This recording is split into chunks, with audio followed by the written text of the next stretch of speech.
검찰이 유병헌 회장에 대한 구인장 집행을 시도하고 있습니다. 금수원 쪽에 협조를 요청하고 또 경찰도 금수원 주변에 병력을 배치했습니다. 금수원과 구원파 신도들은 강제 진입에 대비해서 경계를 늦추지 않고 있습니다. 경기도 안성 금수원 연결해 보겠습니다. 우철희 기자. 네, 금수원에 나와 있습니다. 자, 검찰이 유병헌 회장에 대한 구인장 집행을 시도하고 있다는데요. 지금 그곳 상황 어떻습니까?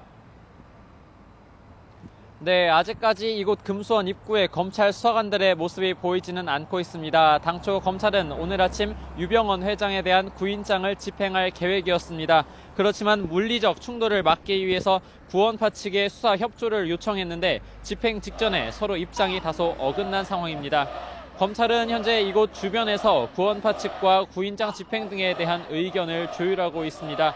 또 금수원에 유 회장이 정말 없는지, 장남 대균 씨가 있지는 않은지 등을 확인하기 위해서 압수수색 영장도 발부받은 것으로 파악되고 있습니다.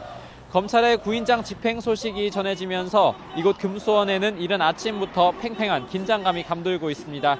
현재 구원파 신도 1,500명 정도가 이곳에 모여 있는데요. 신도들은 혹시 있을지 모를 검찰의 강제 진입에 대비해서 두껍게 인간 방패를 쌓고 있습니다. 경찰도 금수원 주변에 경비병력 10개 중대 1000여 명의 병력을 배치했습니다. 경찰 관계자는 검찰이 금수원 진입을 시도할 경우 발생할지도 모를 우발적인 상황에 대처하기 위한 병력이라고 설명했습니다. 네, 구원파 측에서 오늘 검찰 수사 협조에 대한 입장을 다시 밝혔다고 하는데 조건이 붙었다고요? 네, 그렇습니다. 조건부 수용 입장을 내걸었습니다. 핵심은 명예회복을 비롯한 자신들의 요구 조건이 받아들여질 경우에 물리적 충돌 없이 금수원 수색에 협조하겠다는 겁니다. 앞서 구원파 측은 어제 유병헌 회장과 구원파의 5대양 사건 연관 여부에 대해서 검찰이 공식 입장을 밝히라고 촉구를 했습니다. 검찰이 이에 대해서 브리핑에서 무관하다고 밝히긴 했지만 구원파 측은 자신들의 요구 조건이 온전히 받아들여지지 않았다고 판단한 겁니다.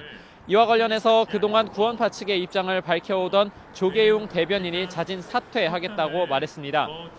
검찰 수사 등 여러 가지 문제에 있어서 중재와 함께 구원파 측의 입장을 전하려고 했지만 뜻대로 되지 않았다고 그 이유를 설명했습니다. 구원파 측은 검찰이 이곳 금수원에 도착하는 직후 다시 입장을 발표할 예정입니다. 지금까지 경기도 안성 금수원에서 YTN 우철입니다.